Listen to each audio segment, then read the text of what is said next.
Bueno, muchas gracias Sergio, muchas gracias a todos ustedes por acompañarnos aquí esta mañana. Nobleza obliga, lo primero hay que agradecer a la facultad que su cumpleaños me haya invitado a participar de esta fiesta, que es una ocasión de reflexión. Para eso sirven los aniversarios. Eso sí les pasa incluso a nivel personal. Cuando uno cumple años piensa, hace sus balances, planifica, mira para atrás, se propone cosas para adelante. Son ocasiones propicias para la reflexión, situarse en el tiempo. Así que bueno, gracias por participar, por dejarme participar de esta fiesta. Y también tengo que decirle a Sergio y a los amigos que me hicieron acordar a Borges, cuando decía Borges, es más fácil defenderse de las críticas que de los elogios. Uno no se puede defender de los elogios, son tan agradables que uno... Entonces, es muy difícil. Entonces, en cambio, de las críticas sí, uno se puede defender de las críticas. Así que, de todas maneras, muchas gracias. No me queda más que decirle muchas gracias. Y los acepto gustos. Bueno, dos propósitos generales primero, lo digo siempre. Yo me siento también un profesor. He sido investigador toda mi vida, he sido más investigador que profesor. Fui profesor siempre, forma continuada desde el año 71 hasta la fecha, siempre fui profesor. Muy poco tiempo en Colombia, durante 4 años fui profesor tiempo completo. La mayor parte del tiempo fui investigador, siempre con una cátedra. Pero he vivido de la investigación.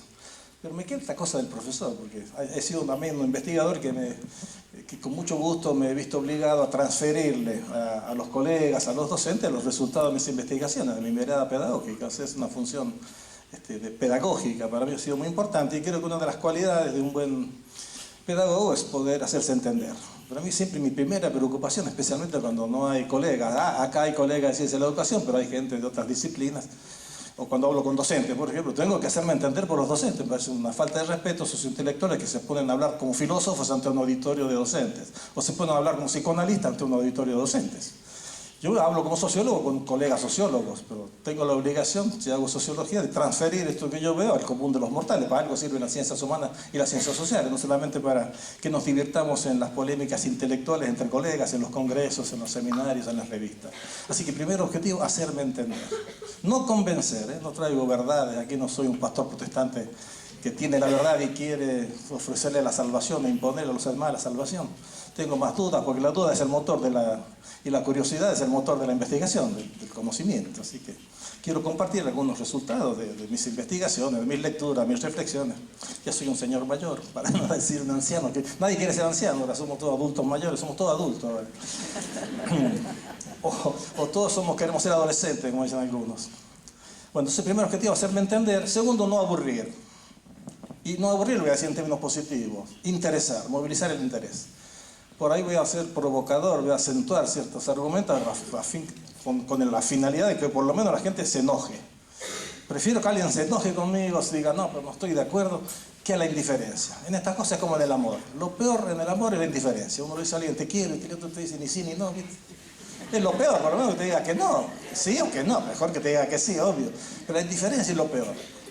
Es muy difícil interesar en este campo de los discursos acerca de la educación porque está lleno de lugares comunes. Está lleno de frases hechas, que hay que mejorar la calidad de educación, sí, ya lo sabemos. O sea, son cosas obvias, obviedades que aburren. Y venir a aburrirlo a usted un día tan hermoso, que podrían estar tomándose una cerveza con los amigos allá en estos hermosos parques acá de la facultad. Así que bueno, eso es un desafío también, cómo lograr interesar. Yo miro las cosas de la escuela desde fuera de la escuela. Yo soy un investigador de la escuela. Yo siempre se lo digo esto a la gente, especialmente a la gente que está haciendo la escuela, a los que son profesores, maestros, ellos son los que hacen la escuela. Un profesor, yo cuando voy a la universidad, por ejemplo, yo no voy a estudiar la universidad, yo no iba a estudiarla, ahora yo voy a la UNIPE, no voy a estudiar la UNIPE, yo voy a hacer la UNIPE, voy a enseñar. Trato de enseñar de la mejor manera posible, que los alumnos me entiendan, que aprendan. Yo no voy a estudiar la UNIPE. El maestro que va cotidianamente está en el aula y en secundaria, no es que va a estudiar la escuela. El director va a gestionar la escuela, el maestro va a enseñar, el alumno va a aprender. Y como decía un filósofo griego, hay alguna gente que va al mercado, decía, en el mercado hay dos tipos de gente. Hay gente que va a comprar y hay gente que va a vender. El mercado como lugar físico donde se ofrecen productos, ¿no? Algunos van a vender la lechuga, los tomates, y otros van a comprar tomate. Pero aparece un tercer tipo de gente. Hay veces hay gente que va al mercado que no va ni a comprar ni a vender. ¿Qué va a hacer? Y va a mirar qué pasa en el mercado. Va a estudiar qué es lo que se vende, si los tomates, el precio a la primera hora es lo mismo que a la última hora de la mañana, si se venden más pera que manzana, cómo se negocia, si se negocian los precios, cómo se negocian los precios de la papa. El tipo que va a estudiarlo puede ser un antropólogo, puede ser sociólogo. Va a mirar qué pasa en el mercado, trata de entender lo que ahí sucede. Y lo mismo puede ser con la fábrica, el obrero va a producir, el dueño va a ganar plata, a administrar, y va el economista o el antropólogo a ver las relaciones de autoridad que hay entre los patrones y los capataces y los obreros. Va a ver qué pasa en la fábrica, no va ni a producir ni a gestionar, ¿se entiende? Nosotros somos los que vamos a mirar qué pasa en la escuela. Nuestra contribución es tratar de que la sociedad entienda mejor lo que pasa en la escuela, lo que pasa en el mundo de la educación en este caso. Por eso digo, yo miro las cosas desde afuera. Por eso nuestra mirada es distinta a la mirada del que está allá adentro. Y créanme, ustedes saben, acá hay muchos universitarios, que mirando la escuela desde fuera, digo la escuela, puede ser la cárcel, la fábrica, cualquier institución social, se ven cosas que no se pueden ver desde adentro. Usted desde afuera puede ver relaciones estructurales que no puede ver el maestro que está todo el día dentro de la escuela. Si yo le pregunto a un maestro acá de Tucumán, decime, ¿qué porcentaje de docentes tucumanos está a favor, en contra o no tiene opinión sobre el operativo Aprender, que son estos operativos de medición de calidad de la educación? ¿Y qué me va a decir el tipo? Y en mi escuela la mayoría, pero en Tucumán, los jóvenes, por ejemplo, están más de acuerdo o se oponen más al operativo Aprender que los viejos. Si uno no mira a la escuela con una serie de instrumentos que tienen las ciencias sociales, por ejemplo, una muestra representativa o una investigación censal, uno no puede saber el porcentaje de gente que está a favor, cuántos están en contra, si esos son los más jóvenes o los más viejos. Esas cosas solamente se pueden ver si se miran de afuera. Hasta físicamente es así. Uno mira la ciudad de Tucumán desde arriba, desde un avión, desde un satélite, va a ver cosas que se pasa toda la vida a nivel del suelo, no va a poder ver nunca. Su primera proposición, hay cosas que solo se pueden ver mirando de lejos. Pero inmediatamente yo digo, hay otras cosas que solo se pueden ver y sentir si uno está adentro. Hay ciertas cosas del mundo de la escuela, el mundo del aula, que solo el que pone el cuerpo ahí 4 o 8 horas al día puede sentir. Uno puede ir a hacer una observación en el aula, decir quiero ver el tema del orden, de la disciplina, y analiza y mira y participa en reuniones de disciplina. Puede ver actos de indisciplina, pero la docente o el docente que tiene que bancarse el insulto del alumno, o el golpe que le da la mamá de la nena porque no le puso, porque le aplazó, esas cosas las siente y las puede vivir solamente el que está adentro. Entonces yo siempre el pacto que les propongo, digo, yo les cuento a los docentes, ¿no? Yo les cuento cómo se ven las cosas desde afuera, pero usted me cuénteme cómo se ve y se sienten las cosas desde adentro, y ambos salimos fortalecidos. No es un problema de teoría y práctica, no es que yo tengo la teoría y la gente social tiene la práctica. Eso es una falsa disyuntiva, que está muy instalada en el campo de la ciencia y la educación, entre paréntesis, que nos la pasamos toda la vida discutiendo que hay que integrar la teoría con la práctica. Usted, profesor, tiene la teoría, pero nosotros tenemos la práctica. No es el planteamiento correcto. Ambos tenemos teoría y ambos tenemos práctica. ¿Se entiende? O sea, ese es el pacto que les propongo, cómo se ven las cosas desde afuera. La primera proposición, yo como soy un sociólogo, miro las relaciones que hay entre el mundo de la escuela, el espacio escolar. Me interesa a mí la educación general básica, ¿no? Ya lo dije. No me interesan las cuestiones universitarias. Yo soy profesor en la universidad, no voy a estudiar en la universidad. Me interesa la educación básica obligatoria para todos. Ese es el nivel que a mí me ha interesado como fenómeno social. Entonces lo miro en las relaciones que existen en este mundo de la escuela con los otros mundos o espacios sociales. El mundo de la cultura, de la ciencia y la tecnología, de la estructura social, la política, la que el eje acá es la política. Vamos a tratar de ver qué se puede esperar de la escuela en términos de contribución a la mejora de nuestras pobres democracias, digamos. Esas interacciones son las que me interesan. De la doble relación, de cómo la posición que los chicos y las familias tienen en la sociedad, cómo eso determina en cierta medida la experiencia escolar. A qué escuela va, a qué edad se comienza a ir a la escuela, si se aprende más, se aprende menos, de acuerdo a la posición que se tiene en la estructura social, a la religión, a la estructura de la familia. O sea, los factores externos como determinantes de lo que sucede dentro de la escuela. Pero al mismo tiempo también me interesa ver cómo lo que hace la escuela y que produce la escuela, los títulos que discierne, los conocimientos que desarrolla, qué impacto tienen sobre la trayectoria de los individuos en la política, en la familia, como productor, en el mercado de trabajo, etcétera, etcétera. ¿Se entiende? La doble relación. Cómo el afuera determina o ayuda a explicar lo que pasa adentro, y cómo lo que pasa adentro, lo que produce la escuela, de alguna manera tiene influencia sobre la trayectoria futura de los individuos, como padres de familias, como trabajadores, como ciudadanos, como vecinos, etcétera, etcétera, como militantes de un partido político. ¿Se entiende? Ese es el lugar donde yo me coloco. Y parto entonces de un presupuesto, que es que todo lo que sucede en la sociedad, cuando digo todo lo que sucede en la sociedad, en las distintas esferas de la vida social, Todo se siente en la escuela. La verdad que hacer sociología de la educación es un privilegio porque me permite a mí estudiar las grandes transformaciones de las sociedades actuales. Miren, no hay gran cambio que sucede en la sociedad que no lo sienta un docente, especialmente de educación básica. Cambios en la estructura de la familia. Miren que han habido cambios extraordinarios en la estructura de la familia y dinámica de la familia. Liberación de la mujer, crisis económica o crecimiento económico, delincuencia, drogadicción, crisis de la política, cambio en los medios masivos de comunicación, la cultura. Todo se siente dentro de la escuela. El maestro, porque el chico trae todo eso en el aula. Todo lo que sucede en la sociedad se siente dentro de la escuela. La segunda proposición que se deriva de esta primera es que no se puede entender mucho lo que pasa dentro de la escuela si uno no mira afuera. Y encuentro que el mundo de la escuela muchas veces, como es un mundo tan denso, cuando uno dice la escuela, el sistema escolar, estamos hablando en Argentina de 55.000 instituciones educativas distribuidas a lo largo y ancho del territorio. 1 millón de docentes y funcionarios. Es un mundo tan denso que siempre existe la tentación de los que participamos y vivimos de creer que somos un mundo aparte. Entonces eso lo llamo yo el pedagogicismo, el educacionismo, tratar de entender las cosas de la escuela simplemente mirando dentro de la escuela. No entendemos lo que pasa adentro. Los grandes problemas de aprendizaje, de construcción del orden democrático, la violencia, el interés por la escuela, por el conocimiento por parte de los chicos, las características de los docentes. Si uno no los puede entender si no miramos qué pasa afuera. Porque esa debería ser un poco, creo yo, la misión de los especialistas en ciencias sociales o de ciencias humanas, para ayudar a entender lo que pasa dentro de la escuela, ¿no? ¿Y qué es lo que está pasando fuera de la escuela? Es muy difícil. Yo voy a dar una pincelada, voy a proponer 5 cositas para que vean ustedes que son cosas realmente fundamentales que de alguna manera hay que tener en cuenta cuando uno piensa en la escuela. La primera, grande, vamos de los generales, no tiene un orden, no hay un orden. Traté de armar el esquemita esta mañana, por lo menos 5 frases, decir, sobre lo que pasa fuera de la escuela. En primer lugar, Dios ha muerto, ¿no? Como decía Humberto Eco, Dios ha muerto, el marxismo ha muerto y yo no me siento demasiado bien, decía el tipo, que todo está en crisis. Pero curiosamente, decía Humberto Eco, Dios ha muerto, pero la gente sigue creyendo. No es que el que no cree en Dios no cree, no, dice, el que no cree en Dios cree en todo. Los que han dejado de creer en Dios creen un montón de cosas, creen en Coelho, creen en que la tierra es chata, creen en las fake news, en las mentiras de los medios masivos de comunicación. O sea, el que no cree en Dios cree en todo, no es que no cree en nada, decía Humberto Eco. Esta es una primera cuestión. Esto es muy importante, ¿eh? Porque hay yo no sé, esto también es una tarea de las humanidades.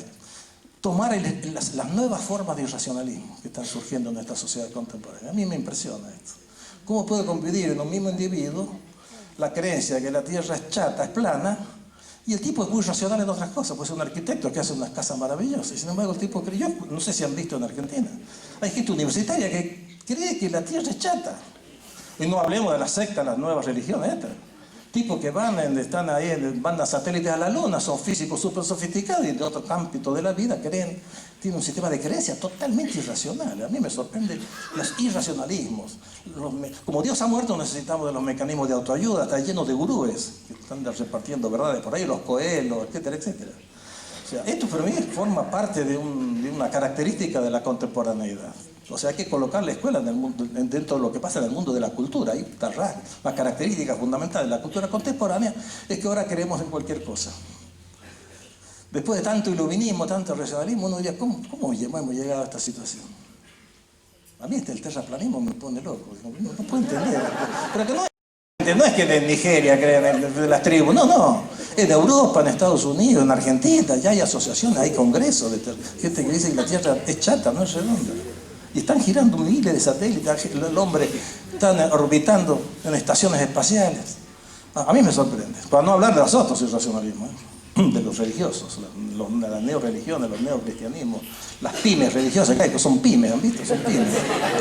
Con una serie de creencias que uno diría, bueno, no tiene pie ni cabeza, no son ni siquiera sensatez. Bueno.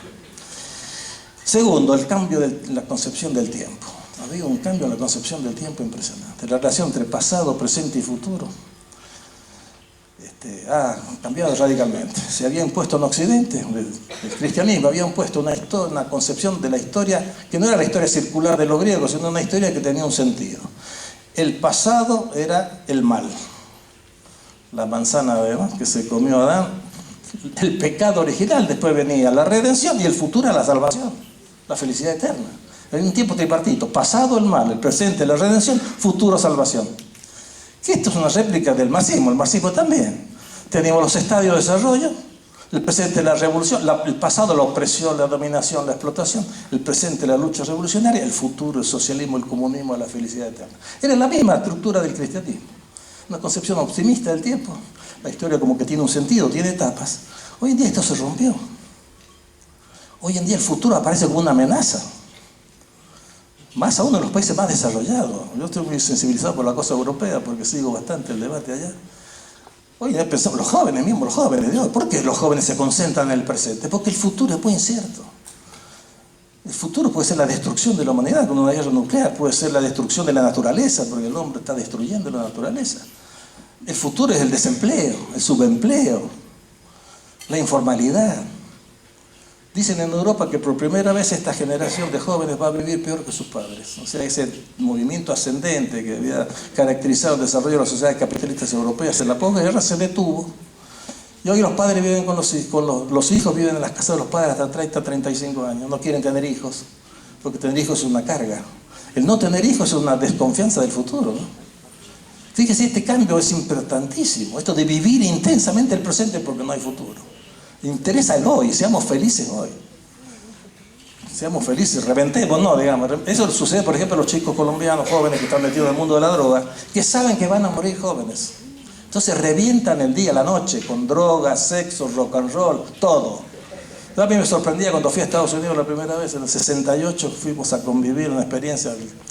Éramos líderes universitarios estudiantiles, que unas fundaciones norteamericanas cargaron un avión de heroína, nos llevaron a ver la belleza del imperio, nos hacían convivir 15 días en 2 campus norteamericanos. Me tocó convivir con un gringo, en un campus ahí cerca de Chicago, en Cleveland.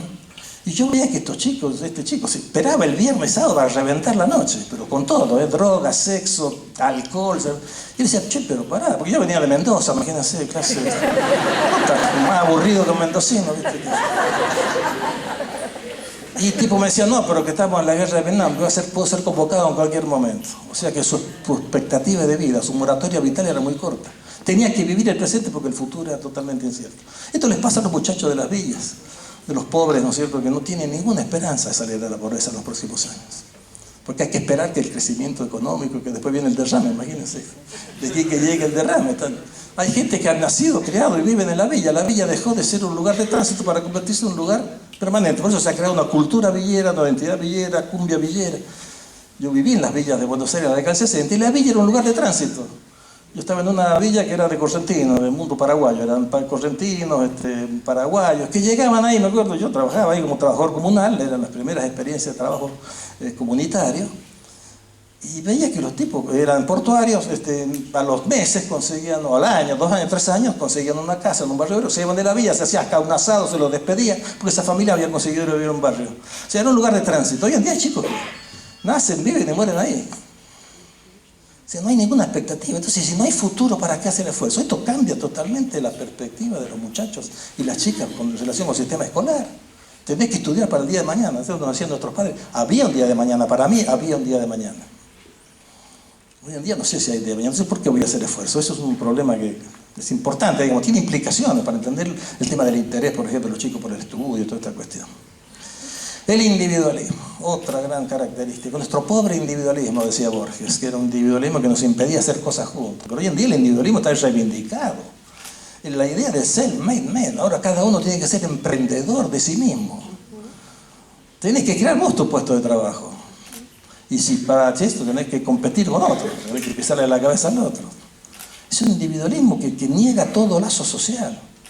Hay un concepto de autonomía que lo tiene la derecha. Habla de autonomía de los individuos en sentido literal, ausencia de lazos sociales.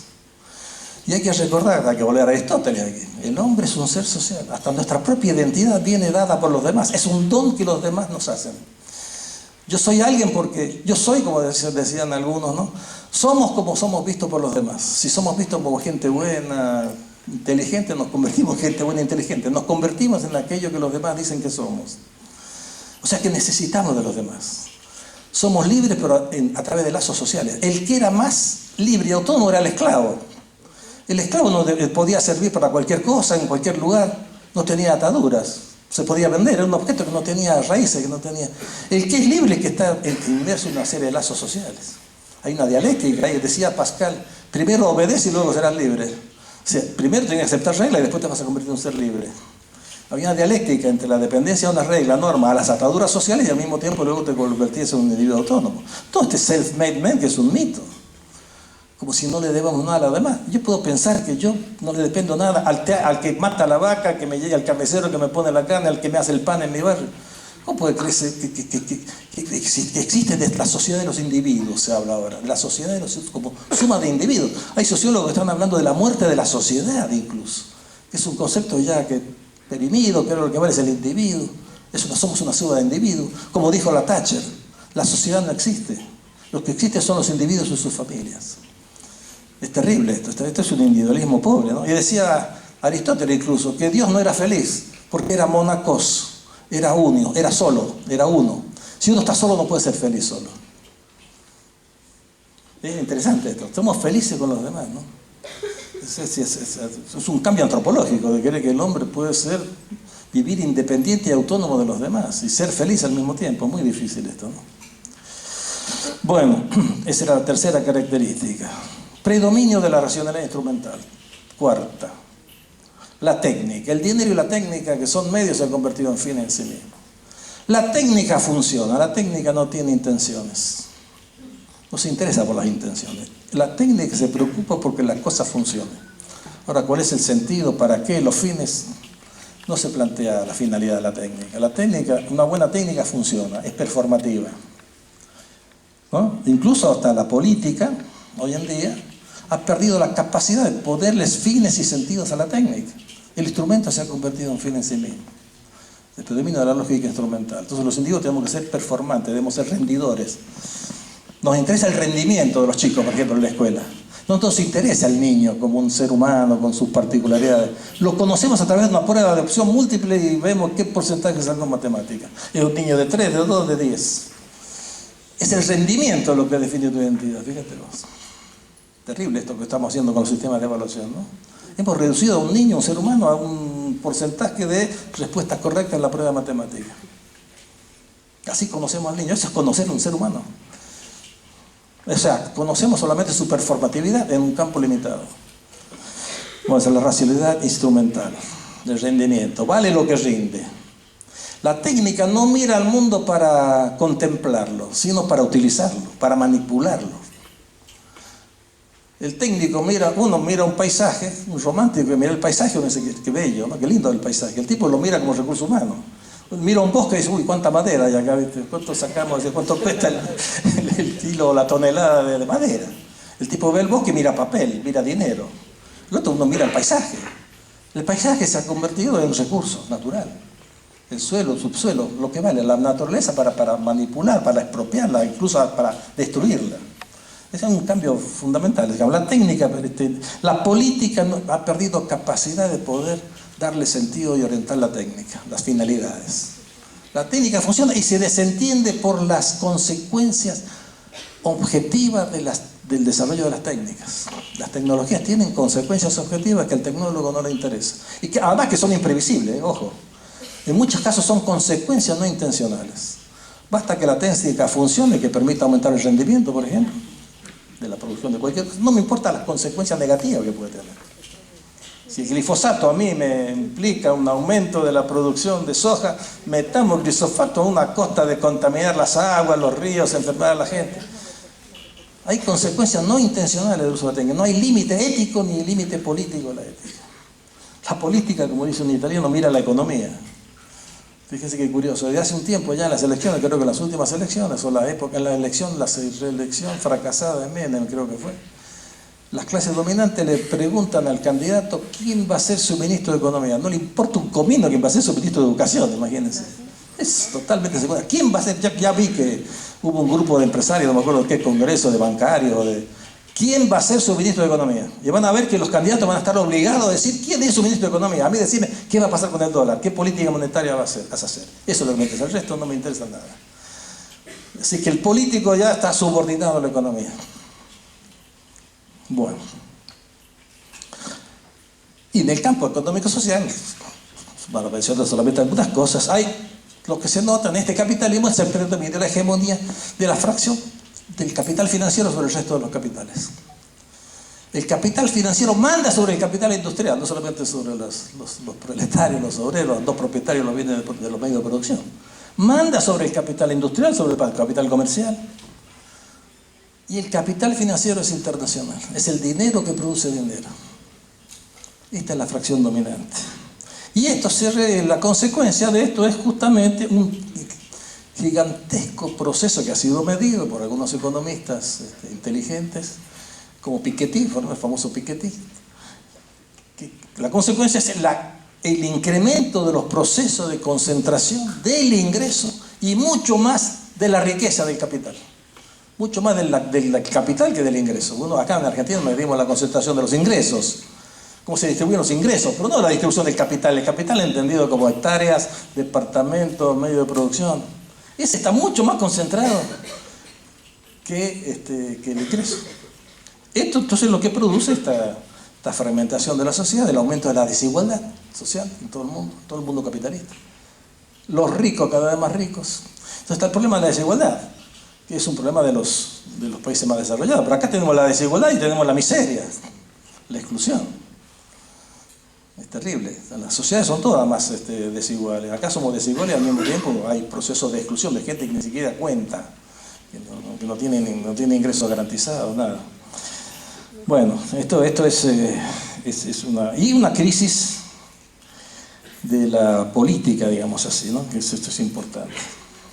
Crisis del Estado, crisis de la política como un campo, como un espacio regulado, donde ciertos actores colectivos, en esa interacción, construyen algo parecido al interés general. Ese poco es la política posible. Esta dialéctica entre actores colectivos que en su interacción, que es una interacción regulada, con reglas electorales, de división de poderes, la democracia que conocemos, construimos algo que se parece al interés general. El que gana dice que es el interés general hasta que pierde la elección. Punto.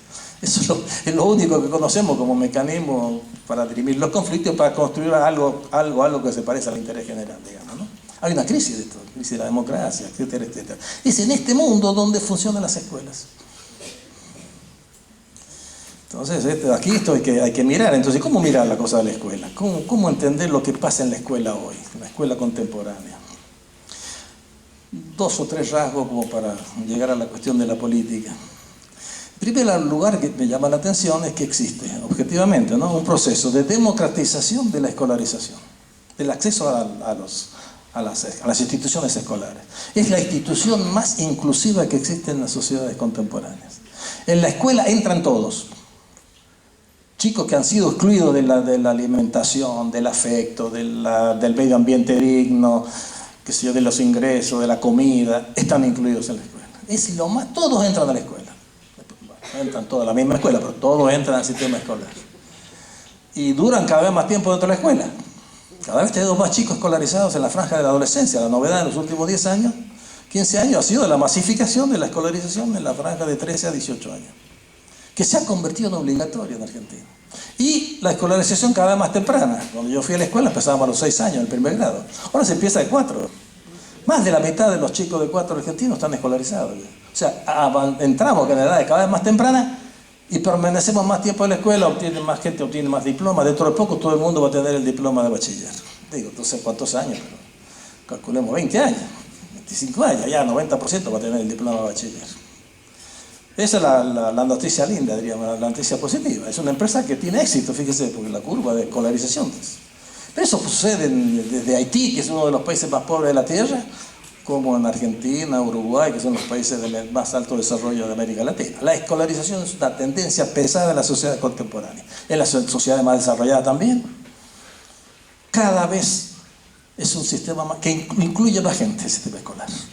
Las clases dominantes, incluso la de derecha, de izquierda, todo, no se puede contrarrestar la demanda de escuela. Queremos escuela, ahí te va la escuela. Vamos a ver qué escuela te dan, pero no importa. Escolarización hay para todo. Quizás en los periodos de gobierno progresista aumenta un poco más el ritmo, pero ni siquiera la derecha pudo contener la demanda de escolarización. Pero esto entra en contradicción con otro fenómeno. El conocimiento poderoso está cada vez más concentrado en pocas manos. O sea, democratización del acceso y permanencia en las instituciones, pero concentración del conocimiento poderoso. Cuando digo conocimiento poderoso, hablo de saber leer, escribir, comprender un texto escrito, saber lo que es un porcentaje, lo que es el concepto de probabilidad. Entonces, conocer ciertos principios de la lógica de funcionamiento del mundo natural en el que vivimos, del mundo social en el que vivimos. Ese está cada vez más concentrado en pocas manos. Esta tensión está en el origen de lo que podemos llamar la sospecha de la escuela. Es un fenómeno novedoso. Cuando yo iba a la escuela y sus agentes, los docentes, éramos realidades que estábamos más allá de toda sospecha. Y había fracaso escolar. Miren que la mayoría estaba fuera de la escuela. Hubo época en que había examen de ingreso para entrar a secundaria. Y se repetía, y te iba para afuera. Pero nadie acusaba al sistema escolar. La culpa, entre comillas, la explicación era del lado de la víctima. Y el chico no le da la cabeza. O no quiere estudiar, no le interesa estudiar. Nadie cuestionaba ni el programa, ni el maestro, la formación docente, el currículum, la evaluación, no. La escuela estaba, a nadie se le ocurría poner el dedo o ir a hurgar dentro del sistema escolar las causas del fracaso. El fracaso era imputable a la víctima, al fracasado. Esto con la masificación cambia. Entonces la sociedad comienza a sospechar de nosotros. Ahora somos una institución sospechada. Creo que hasta la universidad es sospechada ya. Quizás menos la universidad que la educación básica. Han visto que la campaña de denigración es más contra la escuela pública, la base. En la universidad también, sus palitos a la pública siempre vienen por el lado de la derecha, pero creo que más acentuado en América Latina la crítica a la escuela pública básica, secundaria, especialmente secundaria, la primaria. ¿Y cuál es la prueba de que está sospechado? La prueba es un fenómeno que se desarrolló primero en Europa en la década de 70, es la instauración de sistemas nacionales de evaluación de la calidad de la educación. Se le tomó examen a la escuela ahora. Fíjese que en mi época, ¿a quién se le hubiera ocurrido ir a tomarle un examen a un muchacho, a los que terminábamos el bachillerato, a ver si sabíamos matemática, historia, lengua? Es un sacrilegio eso. ¿Cómo va a sospechar de que si la escuela le tomó examen, te hizo promover, te dio el título, te dio el diploma, y viene el Estado ahora y dice, no, pero yo quiero tomarle un examen, a ver si saben Se instalaron en Europa y se comienzan a instalar en América Latina, primero en Chile con la dictadura de Pinochet, y en Argentina llegó con la Ley Federal de Educación, que algunos son muy jóvenes, son todos más jóvenes que yo, es un problema tengo. Con la Ley Federal de Educación, en el 92, institucionalizó el Sistema Nacional de Evaluación de la Calidad de Educación, que la ley del 2006 ni se animó a tocar. Eso ya bien, eso Menem lo hizo y quedó. Tenemos con muchas cosas, con la privatización de los teléfonos, un montón de otras cosas. La evaluación viene del menemismo y sigue. Ahora ya se le toma examen a los docentes. Bueno, obviamente que esto provocó la reacción crítica de todos los que formamos parte de este sistema. En todo el mundo, los sindicatos docentes se opusieron a las evaluaciones muestrales, censales que se empezaron a aplicar. Porque obviamente se dieron cuenta que se terminó echando la culpa al docente. Cuando uno dice la escuela, ¿qué es la escuela? La escuela es el recurso humano. El sistema escolar es un sistema de prestación de servicio intensivo en fuerza de trabajo. Entonces uno critica la escuela, criticamos al maestro, no estamos criticando el edificio, la biblioteca escolar, el manual, estamos criticando al maestro, porque todo pasa por... Todavía no se inventó la máquina de enseñar a leer y escribir. Entonces, obviamente, todos los sindicatos se opusieron. O sea, hoy es una institución sospechada. Hay un dato, hay que explicar por qué. No es que ahora llegó un genio de la pedagogía e inventó la calidad de la educación. ¿Se han dado cuenta? Ahora aparece la calidad de la educación. Sí que es un invento de algún pedagogo importante, avísenme, porque hay condiciones sociales que explican que el problema de la calidad se haya constituido en un elemento de la agenda, en un tema de la agenda de política educativa. Hay ciertas condiciones históricas, sociales que explican la emergencia. Una de estas condiciones es la forma en que se realizó la masificación escolar. Hay que preguntarse, no basta decir, efectivamente los chicos van a la escuela. La prueba PISA, que es una prueba internacional, que hace rankings internacionales, está demostrando sistemáticamente que en América Latina entre 40, 45, 50% de los chicos que tienen 15 años están escolarizados, no hacen lectura comprensiva. Ya no se puede decir ahí que hay un 40% de chicos que son burros, ¿viste? Que no les da la cabeza o que no les interesa estudiar. Ahí ya uno tiene que empezar a mirar, bueno, ¿qué estamos haciendo? ¿Cómo estamos escolarizando? ¿Cómo estamos enseñando? ¿Cómo estamos evaluando? ¿Qué sé yo? ¿Cómo estamos motivando? Ahora estamos obligados a tener una especie de examen de lo que pasa dentro de la escuela también y de lo que pasa afuera. Bueno, ¿cómo, en qué condiciones? La derecha, La nueva derecha, la llamada neoliberal, dice inmediatamente condena. No, el problema es que la escuela pública es ineficiente porque el Estado no sabe administrar. Ya tiene este prejuicio, que el Estado mal administrado es parte del sentido común de mucha gente. El Estado hay que privatizar, hay que poner un elemento de dinamismo dentro de este elefante burocrático. Hay que hacer competir las escuelas, que los padres elijan los establecimientos. Ellos tienen toda una parafernalia de dispositivos, de reformas. Y ellos se han convertido en los reformistas ahora. Para despertar al elefante perezoso, como dicen. La escuela es un elefante, ¿viste? Muy rutinario, le cuesta cambiar. Las universidades también son, mierda, para cambiar un plan de estudio, estamos como 5 años, ¿viste? Cuando ya existe la reforma ya es obsoleto el plan de estudio. Es un aparato denso, complejo. Ahora, como es democrático, hay que consultar, hay consejos, aquí que lograste el consenso, la gente se aferra a su materia, a su cátedra, andar. No hay problema epistemológico, un problema sociológico de poder. La reforma del plan de estudio no es un problema de epistemología. La epistemología te ve después del debate como argumento. Bueno, como es tan perezoso, hay que introducirle elementos de dinamismo. ¿Qué pasa aquí? Ante esta crítica, los progresistas dijeron, no, nosotros defendemos la escuela pública, pero esta escuela pública yo no la puedo defender. Nos quedamos a la defensiva. Viene la nueva derecha y te viene con toda una serie de iniciativas de reforma. La evaluación, la elección de los establecimientos, el financiamiento a la demanda, démosle la plata a los padres para que elijan la escuela. Autonomía de los establecimientos escolares, que el director nombre a los maestros. O sea, ellos tienen una batería de instrumentos y nosotros nos quedamos no, y defendemos los principios, la escuela pública, el derecho, la educación, pero no tenemos dispositivos, nos quedamos pegados, nos arrinconan en el cuadrilátero, en el rincón de la defensa. Estamos a la defensiva. Somos los conservadores ahora nosotros. Este es el cuadro que yo me veo. ¿Por qué? Porque los tipos constatan el desfase que hay entre los títulos y las competencias. Efectivamente, hay un desfase entre los diplomas que asigna el sistema escolar, certificado de estudio, bachiller, primaria completa, y los conocimientos que tiene el poseedor de los diplomas. Ese es el problema. Hay un desfase, siempre existió ese desfase, pero cuando la escuela era selectiva, ese desfase era menor.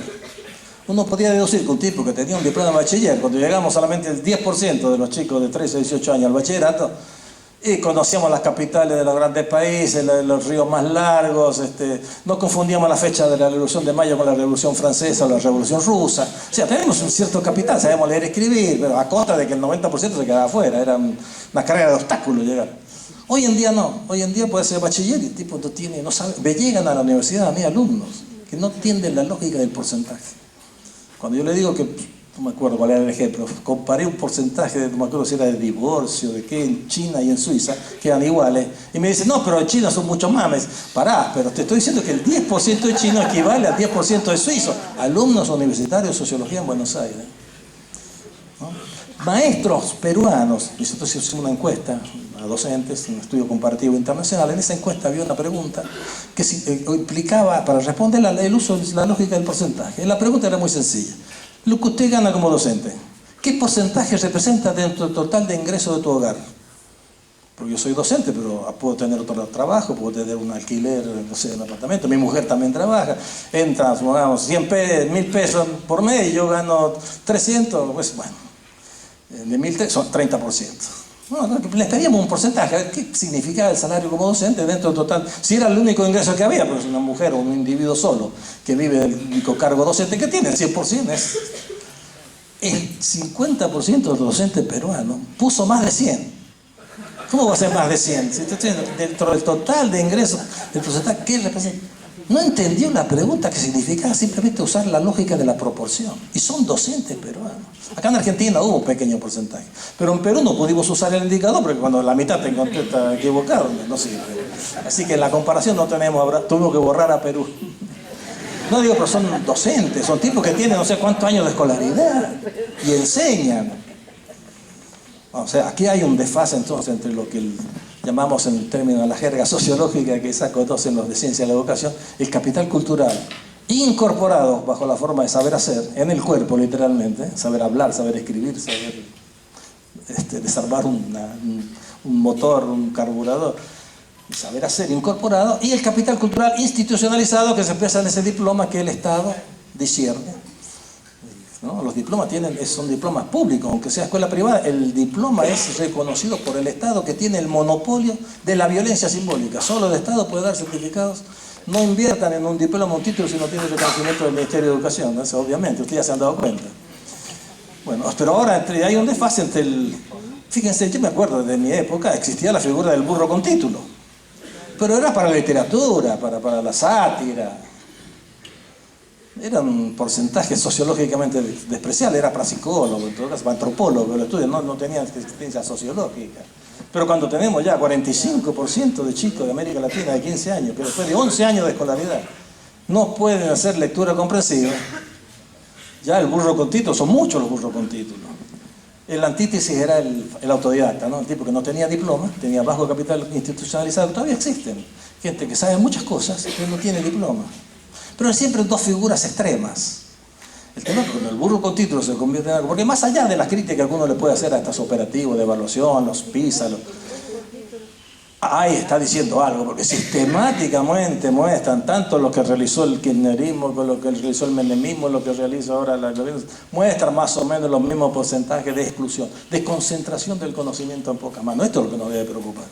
Lo que tenemos que reivindicar es la lucha por el conocimiento, no por la escolarización. Yo decía que las sociedades latinoamericanas han sido más, ¿cómo diría yo?, más sensibles a la demanda de escolarización, porque existe la demanda de escolarización, no existe demanda de conocimiento. Esto es lo que... Incluso lo dijo Bullrich acá. A mí la gente no me pide matemáticas. Yo creo que tendría que haber manifestaciones por las matemáticas. Yo no he visto ninguna manifestación en ningún país de América Latina de familia que digan: queremos que nuestros hijos aprendan matemáticas, queremos que aprendan a leer y escribir. Hay quejas individuales, ya las he visto. Se constataron en Gran Buenos Aires, ya hay gente de sectores populares que se están dando cuenta que el chico llega a quinto o sexto grado y no lee y va a la escuela y dice: che, quiero que mi hijo aprenda a leer, como me dijo una señora a mí en un barrio. Y dice, la maestra me dijo: no, pero el chico va a pasar de grado. Yo le dije: a mí no me interesa que mi hijo pase de grado, quiero que mi hijo aprenda a leer y escribir. Ese fue un caso así, me impresionó la claridad. Ella demandaba conocimiento ya. Y la escuela le ofrecía: no, sí va a pasar de grado, tu certificado lo va a tener. Dijo: no, yo quiero que aprenda a leer y escribir. Tiene razón, hay que demandar y exigir conocimiento. Bueno, pero ¿por qué se dio esta? No basta constatar. Le digo, el neoliberalismo constata y dice: yo tengo la solución. Metamos elementos de competencia en el sistema. Entonces sí que se van a preocupar los docentes para hacer las cosas mejor. No, ¿cómo se realizó esta masificación? Esto es muy importante. Con el sistema escolar sucedió lo que puede pasar con otros sistemas también de prestación de servicios personales, que son, como dijo un economista inteligente norteamericano, de oferta elástica. Quiere decir que pueden aumentar las prestaciones sin aumentar proporcionalmente el número de la cantidad de insumos o recursos que necesitan para producir esas prestaciones. Entonces decía Hirschman que tanto el sistema de salud como el sistema de educación son de oferta elástica. Uno puede aumentar la cantidad de niños atendidos, de enfermos atendidos en los hospitales, sin construir un metro cuadrado de infraestructura física, y quizás las universidades saben esto, sin contratar a un docente más. ¿Qué hago? Meto, atiborro las aulas, los siento en el piso, ¿viste? Hay alumnos sentados. En Brasil hay una categoría de alumnos que yo no entendía qué era, me decían alumnos yacaré, le llaman. Son alumnos que han tirado de panza en el piso, porque no hay banco para ellos. Entonces, obviamente, el sistema se creció, se escolarizó, sin aumentar un peso ni de infraestructura, ni le metés 40, 45 alumnos a cada docente y aumentaste las prestaciones. Metés 12 enfermos por hospital, tiras el colchón en el piso. O sea, sin comprar una cama, sin construir un metro cuadrado, uno puede aumentar la prestación. Esto le llama Hirschman sistema de oferta elástica. En cambio, los sistemas de producción de bienes materiales, si yo produzco mesa de madera y quiero aumentar el 30% de la cantidad de mesa que produzco, tengo que aumentar 30% de la cantidad de madera que compro. No puedo hacer magia. En cambio, acá yo puedo aumentar el 30% de cobertura sin aumentar proporcionalmente. O sea, que hemos obligado a los sistemas escolares en América Latina a hacer más cosas con menos. Y justamente las víctimas fueron los que se ingresan último al sistema escolar. Los últimos que llegaron al secundario no llegaron al secundario que llegué yo, que es un monumento histórico en Mendoza. Es el Colegio Nacional, ustedes tienen uno acá, ¿no? Los viejos colegios nacionales creados en el siglo XIX para formar las élites. Hoy en día van a un galpón de la municipalidad porque dicen: no, mira, quiero el secundario, andate a la municipalidad, o un salón parroquial, como he visto, que se llueve, que te morís de frío en invierno. Profesores, 28% de los profesores argentinos del año 2000 manifestaron en la encuesta que comenzaron a trabajar antes de graduarse. Así hemos masificado. 53% de los brasileños dijo que comenzaron, 2 años después hicimos la encuesta en Brasil, 53% de los brasileños manifestaron, de primaria y secundaria, manifestaron que empezaron a trabajar antes de graduarse. Fíjense, fue la voluntad escolarizadora. Incluso hoy aquí en Argentina, en la capital federal, están contratando muchachos de tercer año de los institutos de formación docente para enseñar lengua, matemáticas, a materias duras, materias importantes, no Música por ahí no hace falta tener título, mejor un buen músico que un tipo con licenciatura en guitarra, ¿no? No, incluso hoy tenemos que contratar chicos gente sin diploma, o sea, con menos recursos hemos tenido que hacer más cosas. Y para cómo los que llegan últimos al sistema escolar son los que menos capital cultural traen de su familia, con menos herencia cultural, con menos palabras, por ejemplo, con vocabulario más limitado, sin relación con la cultura escrita, que no han visto un libro, que jamás tocaron un lápiz quizás. O sea, se juntan las dos pobrezas, el resultado obviamente que son las pobrezas de aprendizaje. ¿Y qué es lo que nos demuestran todos estos estudios? Que el promedio de lengua matemática se asocia fuertemente al nivel socioeconómico de los chicos. No tanto si la escuela es pública o es privada, sino al nivel socioeconómico de los chicos. Entonces esto hay que explicarlo. Se juntan todas estas cosas. Más, otra problemática que tenemos, que son los cambios en la cultura, que afectan gravemente el trabajo dentro de las aulas. Y aquí hay por lo menos 3 problemas que tenemos, que son problemas nuevos, por todos estos cambios culturales, por la pluralidad de ofertas culturales que hay, porque la escuela ha perdido el monopolio de la cultura. Hay cosas que se aprenden fuera de la escuela, muchas cosas, y cosas que se aprenden de la escuela. Y a los chicos les interesan más las cosas que se aprenden fuera de la escuela que las que nosotros queremos enseñarles dentro de la escuela. A mi nieto de 16 años llega el primer día de historia y dice, me toca estudiar los fenicios. Porteñito de 16 años. A usted, ¿cuánto le importa acá la historia de los fenicios? Puede ver que a uno le interesa, pero tiene que haber una previa interesamiento por eso. Ustedes pueden creer que un chico de 16 años de Tucumán le interesa la historia de los fenicios, la mayoría. Pero tiene un montón de intereses fuera, porque tiene otra oportunidad de apropiación cultural. Ese afuera era muy pobre en mi época, estoy hablando de 50, 60 años atrás. Yo tenía el Villiquen y la parroquia como 2 fuentes de abastecimiento cultural, la parte de la familia y los amigos del barrio. Yo las imágenes, ¿dónde las vi por primera vez? En los manuales. La Tour Eiffel la vi en los manuales. El Vaticano, en los manuales. Para mí un manual era interesante. Yo miraba las fotitos, los dibujitos, tenía un gran interés. Yo ojeaba los manuales. Incluso el Larousse tenía los nombres propios, al final tenía las fotitos. Cuando tuve que ir exiliado a Cali en 76, la primera imagen de Cali la fui, la busqué en el Larousse. Y vi la ermita, que es una iglesia que hay en el centro de Cali. O sea, mi primera imagen la saqué de un libro. Hoy en día las imágenes circulan por otra parte, no por los libros. Con el impreso. Están en internet, están en la tele. O sea que hay muchas cosas que los chicos aprenden fuera. Y lo que se aprende fuera de la escuela no conecta mucho con lo que se aprende adentro. Hay como 2 mundos paralelos. Esta incomunicación es terrible y genera por lo menos 3 grandes problemas que llevaría también tiempo desarrollar, pero enunciémoslo. Hay un problema de déficit de interés, que los docentes traducen en una especie de frase mítica, como decimos con Alejandro en el libro. A los chicos de hoy no les interesa nada. Porque no les interesan los fenicios, no les interesa nada. No, pará. No les interesa los fenicios. A ustedes no les interesa nada de lo que yo les estoy contando acá, pero no puedo ir a decir a Buenos Aires, che, a la gente de humanidad de Tucumán no les interesa nada, no les interesa nada de lo que yo les estoy contando a ustedes aquí. A los chicos no les interesa nada de la regla de 3 simples, del teorema de Pitágoras, no sé, pero tienen un montón de intereses. No se puede decir que un tipo que no le interesa nada es una planta, que es un árbol. ¿Usted conoce a algún chico, chica, por más reventado que sea, que no le interese, reventado, digo, dominado, explotado, castigado, violentado, que no le interese el sexo, el amor, el fútbol? Ah, te dicen los dos, bueno, entonces no digas, no les interesa nada. Pero hay un problema, tienen otros intereses y lo desconocemos. Segundo problema, el tema del interés es fundamental, ojo, porque uno no hace esfuerzos si no hay un interés. Yo me esfuerzo en lo que me interesa, en lo que no me interesa no hago esfuerzo. Una novela empiezo a leer, ¿viste? Porque leer cuesta también, es un esfuerzo leer, ¿o no? Si no me interesa la tiro, no me la paso a otra que me interese, te leo 2 o 3 páginas, a ustedes les pasa lo mismo. Uno está dispuesto a hacer un esfuerzo, un sacrificio, y el aprendizaje requiere trabajo, requiere esfuerzo. Entonces tiene que tener un sentido ese esfuerzo. Tiene que interesar, te interesa porque el día de mañana, como te decían antes, estudia esto que te va a servir para el día de mañana, para cuando vayas a la universidad. A los chicos de hoy les interesa hoy, que me interesa hoy, no que el día de mañana, que sea el día de mañana, si llego a la universidad. Te va a ser útil cuando, no. Tenemos que hacer que le interese hoy a los chicos, ¿no? Y esto es muy difícil porque tienen otros intereses, que nosotros los desconocemos en el doble sentido sociológico de la expresión. No sabemos cuáles son, y cuando los conocemos no los reconocemos como legítimos. O sea, en ese sentido, los desconocemos en ese sentido, no reconocemos como legítimos. Segundo problema que tiene esta distancia entre los 2 mundos es el problema de la construcción de la autoridad pedagógica. Les cuesta a los docentes, nos cuesta a todos los adultos, digamos, y no solamente a los docentes, porque aquí han ocurrido cosas muy importantes.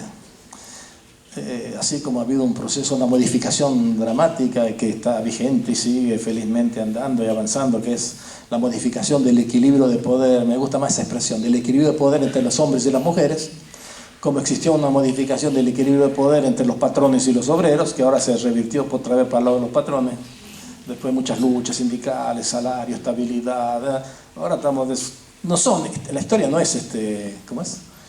Irreversible, se puede volver para atrás, pero ha habido un proceso que sí es más irreversible, que es el de la liberación de la mujer, y el proceso de modificación del equilibrio de poder entre los chicos y los grandes. Los chicos tienen derechos hoy. Ojo, estos derechos no son guitarrada de UNICEF, no, están en la Constitución Nacional. Usted no puede castigar a un chico hoy sin darle la posibilidad al chico de que intervenga en todo procedimiento judicial o administrativo, creo que dice la... Claro, y él tiene derecho a comunicar. Y muchas veces, y los chicos han asumido estos derechos. Y ahora nos cuesta, a las generaciones adultas no sabemos cómo manejarnos. Porque no entendemos a los chicos. Y sabemos que les interesa. Por lo tanto, si los desconocemos en el doble sentido, si decimos que lo que escucha es basura, no es música, es ruido, el tipo decía, entonces basura es lo tuyo, te va a decir. Porque hoy en día el chico exige reciprocidad. Respeta a quien lo respeta. Y eso me parece muy bien. Eso no significa negar la autoridad. La autoridad necesitamos. La autoridad es un concepto técnico que la necesita el cura, el político, el periodista, el maestro, el psicólogo. Todos aquellos que trabajan con personas en servicios personales necesitan ser reconocidos. Si usted no cree, autoridad como crédito, como creencia, como confianza, legitimidad, cambia de médico. Si no crees en tu psicólogo, cambia de psicólogo. Si no crees en el maestro, si usted a mí no me da un mínimo crédito, lo que yo digo, todo lo que yo digo le entra por acá y sale por allá. No hay acción pedagógica posible si no se produce la autoridad. Lo que pasa es que en las sociedades más tradicionales la autoridad se derivaba simplemente del nombramiento. Llegaba el profesor con el nombramiento, se sentaba en este trono que está acá, la cátedra, y hablaba ex cátedra, como dicen el Papa, habla ex cátedra, desde la cátedra. Incluso los símbolos son importantes, este lugar alto acá arriba, hay una diferencia de posición, uno está arriba, el otro está abajo. Esto contribuye a la generación de la creencia, del crédito, de la confianza, ¿no? Hoy en día no. Hoy en día el maestro tiene que construir cotidianamente su autoridad. Se la tiene que trabajar. Tenemos que ser seductores permanentes. Tenemos que estar permanentemente... Ahora cada vez nos parecemos más a los periodistas, porque el periodista no tiene la vacatada. El editorialista, el Lanata, el Dervish, que tiene que permanentemente generar las condiciones de su credibilidad. En cambio, los docentes tenemos los alumnos asistencia obligatoria. Acá tenés que venir sí o sí, me tenés que escuchar sí o sí. Teníamos una ventaja. Pero el tema es que ahora te vienen, te sientan ahí, te escuchan, pero te oyen, pero no te escuchan. Están mascando chicas, están pensando, están con el Walkman acá. Están en otra parte, están en otro mundo. Nosotros hoy tenemos que ser una especie de seductores permanentes. Esto tiene implicaciones en lo que es la formación docente. ¿Cómo hacemos para motivar, para interesar? Una estrategia sería conocer los intereses de los chicos y ligar lo que tenemos que enseñarles. Si estamos convencidos que el porcentaje es importante para su felicidad futura, si te manejas ese concepto de porcentaje de probabilidad, ¿viste? Te va a ir mal en la vida. O sea, es más probable que seas infeliz, te puede ayudar a ser más feliz. Si me interesa tu bienestar, ahí llega mi concepto de vocación. Me interesa tu felicidad, me interesa tu bienestar, punto. La vocación es eso, no es el sacrificio, la entrega, esta cosa mítico-religiosa que nos quieren seguir vendiendo los docentes argentinos desde el lado de la derecha, ¿no? Bueno, tengo que buscar la manera de ver cómo conecto, cómo logro motivar, no tirar ningún contenido antes de haber generado la demanda, digamos así. Tenemos que generar la demanda de ese conocimiento que nosotros queremos desarrollar. Esto supone, qué sé yo, técnica, ahí están los pedagogos, para eso ya yo como sociólogo me callo. Hay una estrategia es conocer los intereses de los chicos, tratar de conectarlos. Y el tercer problema que tiene este desfase entre el mundo de afuera, lo que se aprende afuera, lo que se aprende adentro, digamos así, es el tema de la producción del orden democrático en los establecimientos escolares. Interés, autoridad, orden democrático. Cualquier institución necesita un orden mínimo. Respecto a ciertas reglas. El orden democrático quiere decir que es un orden autofundado, no es que yo voy a poner, desde la autoridad poner las reglas. Los chicos deberían poder, los que formamos parte de esa institución, tenemos que construir nosotros las reglas a las cuales nos vamos a someter. Nos está costando mucho producir el orden. Por ejemplo, decía alguien el otro día en una nota, un profesor, el ruido que existe en los secundarios. Hay un ruido en el aula, que quiere decir que hay un desorden. No nos hemos puesto de acuerdo. Bueno, si estamos en clase, escuchémonos. Hay ruido, dicen las aulas. para no hablar de violencia, pero parece que lo normal es el ruido, y el ruido impide hacer cosas, hacer cualquier cosa. Cualquier institución necesita un orden, una división del trabajo, un respeto a ciertas reglas. Hablo yo, escucharme, después pedir la palabra. ¿Qué son reglas de convivencia, ¿no? Básicas, elementales. Nos está costando construir ese orden democrático en las instituciones. Bueno, ¿qué otra cosa? Segunda tensión, pues yo tenía 10 tensiones, pero la segunda gran tensión, y ahí voy a tratar de ver las relaciones con... ¿Qué tiene que ver más con el sentido de la escuela? ¿Para qué diablo está la escuela? Yo constato, sí, hoy, ¿no? Ayer escuchaba anoche en la tele ahí un tipo muy interesante, un tipo que se dedica a la futurología, Bilín, que se llama, no sé si lo conocen. Dice, hoy mi hijo fue a la escuela, la verdad es que todo lo que aprendió no sirve para nada. Un tipo joven de 40 años, 49 años tiene. Y muy tecnólogo metido en el tema de la futurología, la evolución de la tecnología. Dice que su hijo está en Buenos Aires. Dice, hoy fue a la escuela, no sé qué estaba aprendiendo. No sirve para nada. La escuela lo que enseña no sirve para nada. Pero así es, o sea, la escuela está para la cachetada. Estamos en el ojo de la tormenta. De alguna manera tenemos que entender lo que pasa y después tener una reacción, digamos, positiva, o sea, atender propositiva. Pero bueno, de la escuela, fíjese qué curioso. Está para la cachetada, pero te espera todo de la escuela. Cada vez se le asigna más responsabilidades. Ahora en las campañas electorales, no sé si habrá pasado ahora, los candidatos tienden a decir que la escuela es lo más importante. La educación, cuando hablan de la educación están hablando del 1.000.000 de maestros, por una buena base electoral, es muy interesante, porque aparte de ese 1.000.000 están los maridos, los padres, los hermanos, los hijos de los docentes, es una buena cantera electoral, ¿no? La educación es lo más importante, eso lo dicen casi todos ahora. Empezó un inglés, Tony Blair, que fue un famoso líder laborista, que vive todavía, de la izquierda socialdemócrata inglesa, que le preguntaron en una campaña electoral cuáles son sus ideas, las ideas centrales de su propuesta programática. Yo tengo 3 grandes propuestas. ¿Cuáles son? El periodista, el tipo dijo, education, education and education. Ganó las elecciones. Sí, no solamente en los periodos, se dice que con más escuelas resolvemos, habrá más crecimiento económico porque vivimos en sociedad de conocimiento, bla, bla, está todo el rollo ese del sentido común que cansa ya, ¿no? Hay que sospechar del sentido común. A mí, como la moda, el sentido común, tengo una reacción alérgica, era por algo de mi historia, debe haber ahí, no sé. Pero yo sospecho de esto. No, con la educación va a crecer la economía, va a haber más justicia social, va a tener trabajo, va a haber menos delincuencia, porque si la gente de la escuela enseña reglas, la moral, la ética, entonces la gente va a ser más sana, porque como hace educación va a haber menos enfermedades, porque la madre educada cuida mejor a los hijos, saben cómo alimentarse mejor. Todo, va a haber menos accidentes de tránsito, porque la escuela va a enseñar las reglas del tránsito. Entonces eso significa, la escuela todopoderosa, significa una sobrecarga del currículo escolar. Sirve para todo la escuela. Me hacía acordar la frase de Alfonsín, pobre, que decía, con la democracia se come, se educa, todo. La democracia se cura, se come, se pasea, no sé, todo. Bueno, la democracia no se puede esperar tantas... Es un sistema de convivencia, nada más, no es que vamos a comer con la democracia. Podemos ser una democracia con poca riqueza, qué sé yo. ¿No? Bueno, con la escuela todo, se educa, se come, va a ser feliz. Y esto contrasta con las capacidades reales que tiene la institución escolar para poder satisfacer todas esas expectativas. Pero a mí me preocupan 2 cosas. En primer lugar, que no hay tiempo que aguante, ¿no?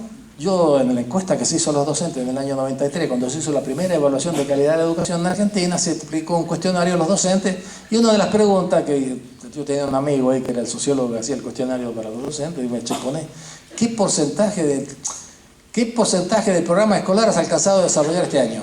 Una pregunta abierta, como se hace a final de año. A ver, del total del programa, y el promedio fue 70, 60, 70. O sea que les quedó un 30%, más de 30% que no alcanzó a desarrollar. Porque hay tanto contenido, los derechos del niño, la diversidad, el género, la ESI, todo. Ahora van a venir los derechos de los animales, todo tiene la prevención de las enfermedades, todas las enfermedades, ¿cómo se llama? La obesidad, todo, la anorexia, las cardiológicas, tenemos que aprender a socorro rápido, inmediato, las reglas del tránsito, la ética. Después, cuando viene el tema del trabajo, la promoción para el trabajo, el emprendedurismo. Ahora tenemos que enseñar a la gente a crear su propio puesto de trabajo. Esto es contradictorio. Primero, que no alcanza el tiempo. Segundo, que después, como todas las evidencias sociológicas indican que los países capitalistas más desarrollados siguen siendo cada vez más desiguales. O sea que no es que haya una relación automática entre más escolarización, más conocimiento, entonces menos desempleo. Al contrario, ahora tenemos desempleados de lujo. desempleados con doctorado, los mileuristas que le llamaban en España. Tipo con doctorado que ganaban 1.000 euros, ahora ya le llaman 800 euristas, porque les ha bajado el... Sí, está más grave ahora la cosa. Y tipos con doctorado. ¿Qué? En Europa, para tener la probabilidad de estar desempleado, hay que tener por lo menos maestría. O sea, un bachillerato no sirve para nada. Y esto va a ocurrir acá, ya ocurre acá. Hoy en día tener un bachillerato. A mí, yo tardé 2 meses en conseguir trabajo en el bachillerato. Lo dije ya. No, lo conté. Yo tardé 2 meses. Yo soy un milagro social, porque yo vengo con trabajo. Soy hijo de un obrero de 3 años de escolaridad primaria minera, era mi padre, imagínense, obrero en Mendoza, calle de tierra, rancho de adobe, piso de tierra, sin agua, luz. Y llegué al Nacional y llegué a la universidad, soy un milagro social, pero cuando terminé el bachillerato, me faltaba una sola competencia que no nos enseñaron, que era fundamental para el empleo, para ser empleado, la dactilografía. En enero me fui a una academia, hice las 45 palabras por minuto, empecé la universidad y conseguí trabajo. Me faltaba otra cosa, me faltaba el capital social, las relaciones. Es muy importante tener relaciones, no basta el título, chicos. Vayan a congresos, códense, péguensele a los profesores, los investigadores. No, si no conoces a nadie no vas a conseguir trabajo. Y yo no conocía a nadie, nunca vi un patrón. Mi padre creo que no le vio la cara nunca a su patrón, pobre. ¿Cómo iba a conseguir trabajo yo? Pero yo hice el capital social en la facultad.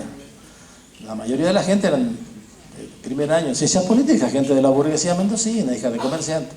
Una compañera tenía el padre que era contador, me dijo, mira, che, necesito trabajar 4 horas. Y él me conectó con otro colega de él, me consiguió un puesto de empleado de comercio 4 horas. O sea que yo en 2 meses conseguí trabajo con el título de bachiller. Hoy en día eso ya no se puede esperar, así que la escuela va a crear trabajo. Todavía hay gente que piensa que el bachillerato tiene que servir para insertar a la gente en el mercado de trabajo. Como que la escuela crea el trabajo, crea la salud, crea el crecimiento. Es una fantasía. Entonces la pregunta que tenemos que hacernos ahora es, ¿qué es lo que es importante para el desarrollo de la nueva generación y para el desarrollo de la sociedad? Que solo la escuela puede hacer, o que lo puede hacer en mejores condiciones y hacerlo en forma masiva, mejor que cualquier otra institución social. Y esto hay que volver a la historia. Y ahí siempre la historia es muy importante. Acá hay compañeros historiadores. Yo creo la sociología histórica, no se entiende el presente. Como decía Durkheim, que fue uno de los grandes padres fundadores de la sociología, decía que es el hombre de ayer comparado con el hombre de ayer, que es el hombre de hoy comparado con el hombre de ayer que todos llevamos adentro. Y eso lo entendió también Freud. Para entender nuestros miedos, nuestras angustias, nuestro modo de ser hoy, si no reconstruimos nuestra propia historia, no hacemos una especie de sociogénesis individual, poco entendemos de lo que somos. Lo mismo pasa con las instituciones. ¿Para qué fue creada la escuela? La escuela tiene la edad del Estado moderno. O sea que no tiene muchos años, tiene pocos años. Mediados del siglo XIX, digamos así. Italia surge hasta después de la Argentina. La Italia, como la Italia moderna, surge en 1860, no me acuerdo. Acá le pongámosle 53, la Constitución Nacional, qué sé yo, como república, como Estado moderno. De las primeras cosas que hicieron todos los Estados modernos fue, primero, ¿no es cierto?, el ejército. Todos los estados nacen, el primer aparato de Estado es el ejército, el monopolio de la violencia física legítima, como decía Weber. El primer aparato de Estado es el ejército. Y junto con el ejército había que tener el dinero para financiar el ejército, un sistema de hacienda, de extracción de recursos de la sociedad.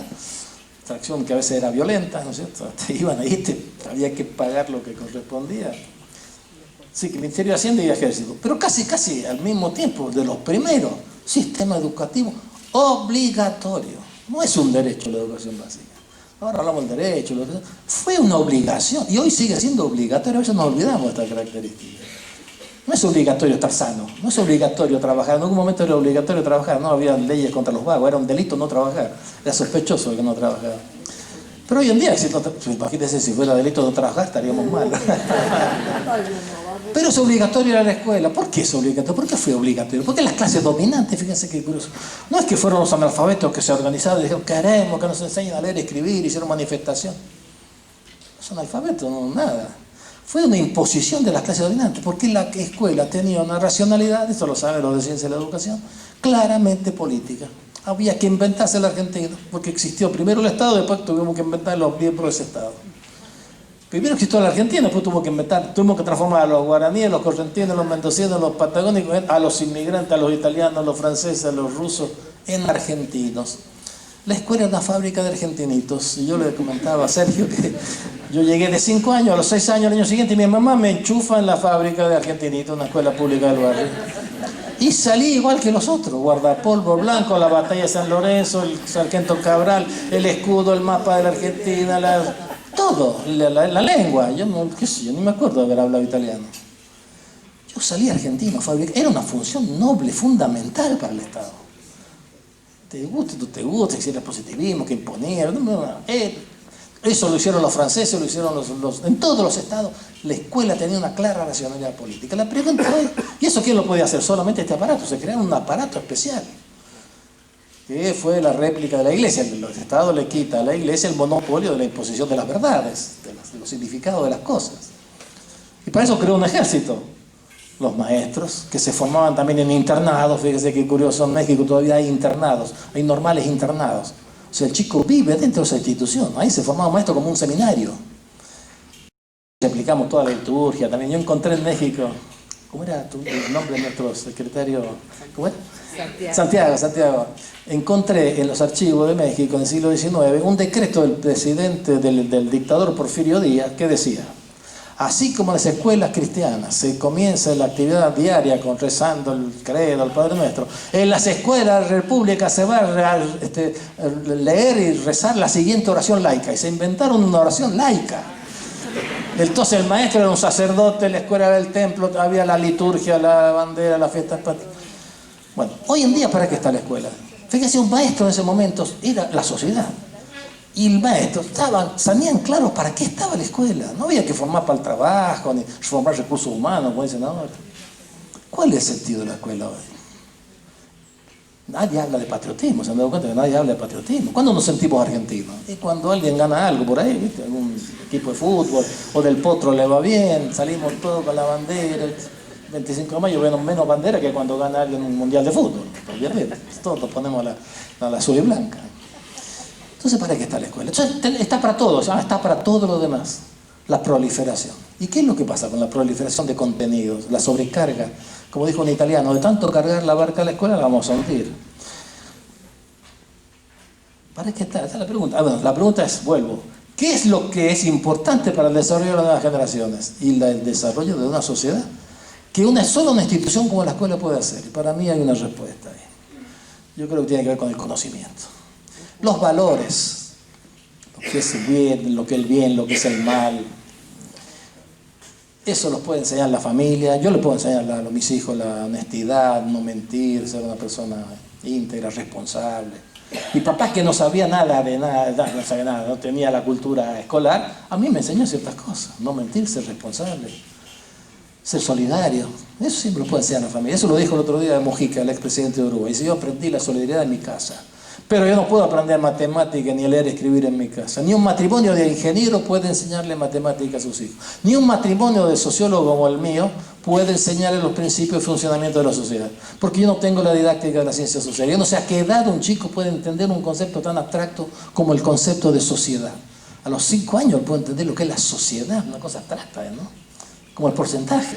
Para eso está la didáctica, la psicología del aprendizaje. ¿Qué es lo que hay que enseñar primero? ¿Qué es lo que hay que enseñar después? Ahí la escuela no tiene competencia. Ni vas a aprender a leer y escribir ni con los medios, ni chateando, ni en las redes, ni calcular, tampoco lo vas a aprender en la tele. El autodidactismo supone una educación primera. El autodidactismo es el objetivo de la educación, dar la formación básica para que luego los individuos puedan seguir aprendiendo espontáneamente o libremente, en grupo, colectiva. Pero la primera educación requiere una acción concertada, de la intervención de especialistas, de profesionales. Ahí encuentro lo que es lo específico de la escuela. Y dentro de este conocimiento duro, como dicen ahora algunos sociólogos ingleses, el conocimiento duro, para mí hay una competencia, como se usa ahora, una habilidad, un conocimiento que es fundamental, que es lo que lo que se llama normalmente el desarrollo de las competencias expresivas. El desarrollo de las competencias en sentido amplio, que no es ortografía, gramática, literatura, es ponerle forma a nuestras ideas, a nuestros pensamientos, nuestras fantasías, nuestras necesidades, nuestros sueños, poder comunicar en forma oral, escrita, gestual, con imágenes, que es maravilloso. Yo envidio a los que pueden hacer un video de 10 minutos y expresar con imágenes cosas que quizás con las palabras no podés. O a través de la literatura podés expresar partes de la vida que no hay sociología ni antropología que pueda competir con la literatura. Hay muchas formas de expresión. Y hacerlo en español y hacerlo en inglés, por ejemplo. Hoy en día necesitamos tener el inglés como un mecanismo de expresión. Si no, quedamos excluidos de la mayoría de la ciencia moderna, de la ciencia más poderosa moderna. O sea, competencia expresiva en el sentido amplio que, si uno lo piensa bien, contribuiría. Después viene el cálculo, ¿no? Que es otro lenguaje creado por los hombres.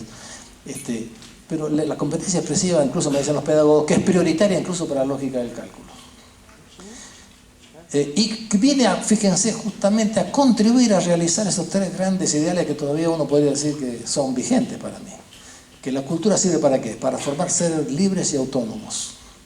Segundo, para desarrollar las capacidades, no me gusta el recurso humano, desarrollar las capacidades creativas y productivas de las personas. Esa capacidad creativa puede ser bailar tango, pintar, no solamente hacer cosas, la tecnología. No, producir algo, contribuir algo en el desarrollo de toda la sociedad.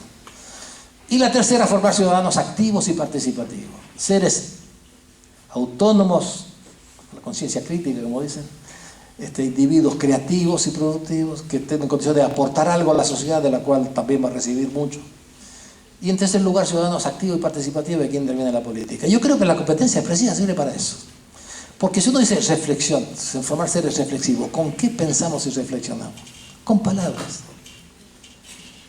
Si un chico habla solamente, usa 200 palabras y otro usa 2000 palabras, el que tiene 2000 palabras piensa más y ve más cosas que el que solamente tiene 200 palabras.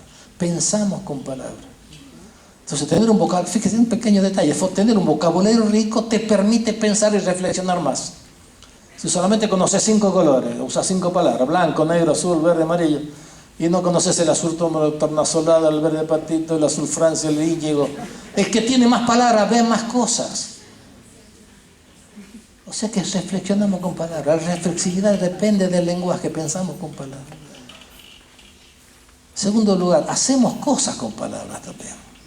Se hacen cosas con palabras. Y esto que la palabra, eso sí lo puede desarrollar la escuela.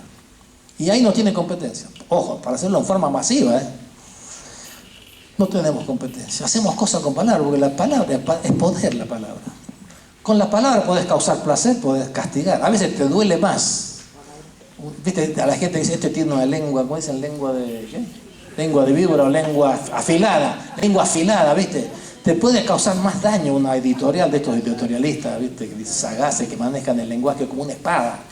Te puede doler más una frase que un insulto, que una cachetada. Ojo, es poder, se enamora con la palabra, se engaña, se vende. Sí, se vende, se hace muchas cosas. Causas placer, causas dolor. Curás, puedes curar también con la palabra. Puedes consolar, puedes hacer muchas cosas con palabras. Se hacen cosas con palabras. O sea, que la palabra, la competencia expresiva en este sentido amplio, ojo, que no es la gramática, el estructuralismo lingüístico con lo que torturamos muchas veces a los chicos. El lenguaje como un objeto de estudio. No es el lenguaje como objeto de estudio. Eso que esté acá en la Facultad de Letras, el del Departamento de Letras, que estudia el estructuralismo lingüístico, de dónde viene la lengua, las teorías acerca de la lengua, cómo cambia, me parece espectacular. Pero que no transfieran los lingüistas su relación con la lengua al conjunto de los mortales. Que nosotros, para mí, la lengua es un medio para hacer cosas. No es un objeto de estudio para mí. Es como si yo quisiera que todos los docentes fueran investigadores de la escuela, que tuvieran con la escuela la relación que yo tengo con la escuela. No, basta con que poco nos dediquemos a estudiar la escuela y lo transfiramos después del conocimiento. La lengua tiene un valor instrumental para la gente. Entonces, por ejemplo, yo me acuerdo siempre de un libro, no sé si se tradujo acá al final, un libro de Todorov, que fue uno de los grandes lingüistas que introdujo en Occidente las teorías lingüistas formalistas rusas. Escribió un libro que se llamaba La literatura en peligro, la literatura en danger, que no sé si está acá en español. El tipo dice, yo que fui, empezaba con relatos, me quedé sorprendido cuando mis hijos fueron al liceo francés, o sea, a la secundaria superior, y vi que estaban estudiando estructuralismo. Dice, para eso sirve. El tipo dice, no, al chico hay que enseñarle a leer, a escribir, a disfrutar de la literatura. Borges incluso se oponía a introducir tanta teoría lingüística en la facultad, porque decía que mataba, por eso llamaba La literatura en peligro, le puso el título, lingüista famoso Todorov, que estuvo en Argentina también, se murió ahora. Porque ponía en peligro la literatura. Yo tuve mi nieto que se pasó todo un año analizando frases, descomponiéndola, un pequeño lingüista ilustrado era el tipo. No leyó un cuento, no escribió un párrafo y se pasó todo el año estudiando la lengua. ¿Te dan cuenta que irracionalidad? Entonces, cuando digo competencia expresiva, es capacidad de ponerle forma a nuestros sentimientos, a los conocimientos, a las cosas del mundo. Es eso, usarlo como una herramienta, enseñarlo como una herramienta, enseñar el uso de la lengua. Eso me parece que es importante. Por ahí es importante la literatura. Incluso la literatura sirve para estudiar los grandes temas de la humanidad. El poder, la envidia, el conflicto, la lucha, el sufrimiento, la alegría, la muerte, el sufrimiento. Es impresionante. La literatura es una mina ahí se pueden enseñar los valores, famosos valores, por ejemplo. Lo que es la traición, la lealtad. Está llena de enseñanza la literatura. Bueno, y por último, es productivo, también desarrolla la creatividad. Cuando decimos, a ver, hay que formar para el trabajo. ¿Saben quién forma para el trabajo? El de la de lengua. Porque los que hablan sobre... Sí, la señorita... No, ese no, el taller de carpintería. ¿Viste? Cuando vamos a hacer un seminario sobre educación de trabajo, te caen todos los tipos de la escuela técnica. El de bachillerato no se siente implicado. Yo organicé uno en la UNESCO y con Juan Carlos Tedesco le dije, mira, tenemos que movilizar a los de los bachilleratos generales porque hay que ampliar el concepto de trabajo. No hay caso, vinieron solo los de educación. No se sintió el de historia, ay, no tengo nada que ver con el trabajo. ¿Cómo no tengo? Ese igual del taller de... Señores, no conocemos lo que es el mercado de trabajo argentino actual. ¿De qué trabajan los argentinos? La mayoría de los argentinos trabajan en el sector de servicios personales. Son en vendedores, empleados de comercio, empleados de hoteles, remises, cuyo trabajo consiste en relacionar docentes, tipo no solamente docentes del millón de la escuela formal, todo lo que enseñan tango, cocina, a manejar, un montón de gente que vive de la enseñanza. ¿Qué competencia usa el vendedor? El lenguaje. Si ustedes ponen una boutique en una galería acá, tienen que contratar a alguien. ¿A quién van a elegir? ¿Qué competencia laboral? La competencia es el lenguaje, que tenga tipo de lenguaje que pueda interpretar lo que desea el cliente o la clienta y la capacidad de persuadirle que usted tiene justo este zapato que va bien con su estilo personal, bla, bla, bla, bla, que tiene la capacidad de vender. Es fundamental. Hoy en día un tipo que maneja el lenguaje tiene más probabilidad de insertarse en el mercado de trabajo que el que no maneja el lenguaje. Sin embargo, creemos que solamente cuando el taller de gente, carpintería, gente que modifica una materia prima con una herramienta. Pensamos el trabajo en un sentido muy estrecho, que no es la mayoría de los trabajos. Incluso el trabajo moderno que produce un objeto requiere trabajo en equipo. La gran industria moderna, el automovilista y el sistema toyotista, supone trabajo en equipo donde hay que coordinar con otro, hay que tener argumentos, poder contraargumentar, justificar, ¿se entiende? O sea, el lenguaje. Incluso en la producción industrial moderna, no en las fábricas de escoba que tenemos acá, ¿no? O sea que la mayoría de los puestos de trabajo requieren la competencia lingüística. O sea que sirve también para el trabajo, para la reflexividad, para el trabajo. Y tercero, vamos a la política, que era el gran tema.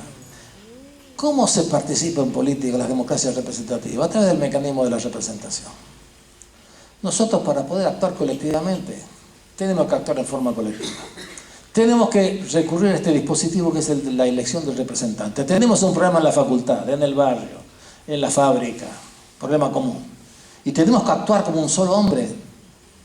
Tenemos que organizarnos y elegir a alguien que es nuestro representante, que nos represente, que hable en nombre de nosotros. El representante es alguien que habla en nombre de un grupo, que tiene supuestamente una serie de intereses comunes, problemas comunes. Por eso se le llama el portavoz. Fíjese qué curioso, es interesante, ¿no? Este es el portavoz de la clase obrera. El señor, ¿cómo se llama? El Baradel habla en nombre de los docentes. O sea que cuando tenemos que elegir a alguien en el barrio, en el sindicato, en la escuela, en el colegio, en la facultad, elegimos al que entre otras cosas tiene esta competencia. Que puede decir lo que yo pienso, siento que lo tengo en la punta de la lengua, pero no lo puedo decir. El que lo puede decir, ese se apropia de la representación. Yo me acuerdo siempre, yo aprendí la democracia ejerciéndola en la facultad, ¿no? Como armamos un movimiento estudiantil, ganamos todas las elecciones, centro, estudiantes, consejo, durante los 5 años de licenciatura. Y me acuerdo que había uno que era líder del otro movimiento opositor que teníamos. Ese tenía aparte un vozarrón espectacular. Hablar y hablar en público, por ejemplo, es muy importante eso. Hay gente entonces que no hablan porque no tienen, pueden poner un sujeto, un verbo y un predicado, porque no se siente autorizado a hablar. Entonces los chicos hay que decir, no, vos tenés derecho a hablar, lo tuyo es importante. A mí me pasa muchas veces en la universidad, que siempre la palabra, che, alguien quiere opinar, siempre lo monopolizan 4 o 5 tipos, la palabra. Después me lo encuentro a otro en el pasillo, me pongo a conversar personalmente con él y veo que tiene una idea espectacular. Le digo, che, ¿por qué no lo comentaste? Y no tiene la autoestima, la confianza. No se siente autorizado a hablar. No, hay que desarrollar a las nuevas generaciones, no solamente la competencia, sino también la percepción de que él tiene derecho a hablar, que lo suyo, que todos tenemos derecho a hablar, que todos tenemos cosas importantes para decir. Entonces, esto para mí es democracia. Si ampliamos la base de la representación, la escuela puede contribuir. Yo creo que ese verbo tenemos que empezar a usar. No que la escuela va a crear trabajo, con la escuela se resuelve. No. La pregunta es, ¿cómo podemos contribuir a la empleabilidad de los chicos, de la nueva generación? ¿Cómo podemos contribuir a mejorar la representación política que está en grave cuestionamiento en todo el mundo, en todo Occidente? Hay una desconfianza de las bases con respecto a sus representantes, porque los representantes, esto es más trágico aún en los sectores populares, donde menos capacidad de hablar hay.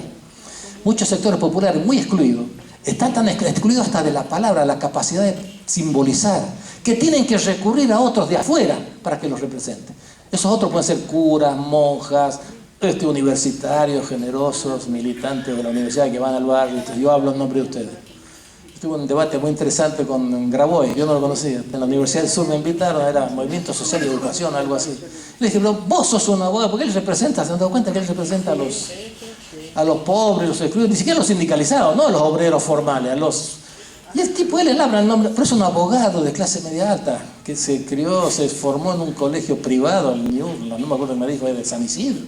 Él habla en nombre de los pobres. Fíjense que pobres son los pobres, que son pobres hasta de capacidad expresiva, que se ven obligados a delegar su representación en alguien que no es de su clase.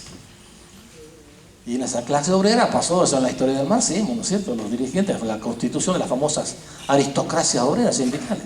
Algunos pocos se apropian de la representación, enriquecen su lenguaje, porque el tipo se convierte en, como decía un cínico, pero inteligente sociólogo liberal francés, se llama Raymond Aron. Él dice, los representantes de la burguesía no dejan de ser representantes cuando son elegidos representantes de la burguesía. Por ejemplo, el representante de la Unión Industrial no deja de ser burgués por ser representante de la Unión Industrial o de la Sociedad Rural Argentina, no deja de ser burgués. En cambio, dice, los obreros dejan de ser obreros cuando son elegidos como representantes. Es cierto, porque tienen permiso sindical, dejan de ir a laburar, ¿viste? Entonces el piso entra a circular en otro mundo, tiene asesores, va a congresos, empieza a dialogar con economistas, sociólogos, historiadores, y la distancia se comienza a hacer terrible. Comienza a hablar un lenguaje que sus representados ya ni entienden, no están ni siquiera en condiciones de controlar de lo que sus representantes hacen, y esta distancia aumenta la probabilidad de la malversación de confianza. Que el tipo realiza sus intereses de casta política en contra de los intereses de sus representados. Ese es un viejo problema que han tenido siempre los grandes movimientos socialistas, obreros, marxismo, y que lo tienen también en América Latina los movimientos populares, ¿no? Que tienen a veces que recurrir a gente hasta de fuera de su clase, y cuando eligen, y son pocos a veces de esas clases los que están en esas condiciones de ejercer la representación. Si desde la escuela pudiéramos desarrollar más equitativamente este precioso capital que es la capacidad expresiva, la capacidad de producir representaciones y simbolizar en la vida social, podríamos dar una contribución al perfeccionamiento de nuestras pobres democracias. Y ahí encuentro yo la función política hoy de la escuela, en el desarrollo de la competencia expresiva en primer lugar. Fíjese que la señorita Lengua las cosas que puede hacer, la reflexividad, el trabajo y la ciudadanía. Y la última, para terminar con la cuestión de la política, yo creo que la escuela debe ofrecer oportunidades de participación política en la escuela a los chicos. Y en tercer lugar está el tema de la conceptualización, las teorías de la democracia. Lo que pasa es que ponemos todo al revés. No hacemos educación política con definiciones, la democracia según los griegos, cuántos tipos de democracia hay, toda una serie de conceptos. La democracia hay que aprenderla viviéndola. Es una práctica la democracia. Yo digo, yo la aprendí como militante estudiantil. Ahí aprendí cómo se hace una elección, cómo se organiza un movimiento, yo fui constituyente, cómo hay que hacer reglas para armar un movimiento, quién va a dirigir el movimiento, cuánto va a durar las autoridades, cómo se va a tomar decisiones, cómo se hace una campaña electoral, cómo se habla en una asamblea. Lo aprendí en la práctica. Creo que las instituciones escolares tendrían que ofrecer ocasiones de participación política a través de los centros de estudiantes, por ejemplo, o incluso en Colombia, en la primaria, tiene un mecanismo muy simpático que se llama el director de biblioteca de aulas. Las bibliotecas están en las aulas, en primaria. Y se elige al director de biblioteca cada 6 meses. Y el chico tiene que hacer campaña, decir qué es lo que va a hacer con los libros. Un mecanismo interesante, digo, desde la primaria se podría hacer. O sea, que los chicos tengan en las instituciones ocasiones de tener experiencia de vida democrática, y después puede ser la etapa de la reflexión, del concepto. Siempre la reflexividad, la objetivación ayuda. No sé, el conocimiento práctico está primero para mí, después viene la reflexividad, ¿no? ¿Qué es democracia? ¿De dónde viene? La democracia directa, la indirecta, la de los suizos, la representativa, el presidencialismo, el parlamentarismo, todas las definiciones, todas las teorías sociopolíticas de la democracia, pero que viene como al final, no al principio. Bueno, les agradezco la paciencia. Si alguien quiere contribuir con algo, con mucho gusto estamos acá a la orden. Gracias.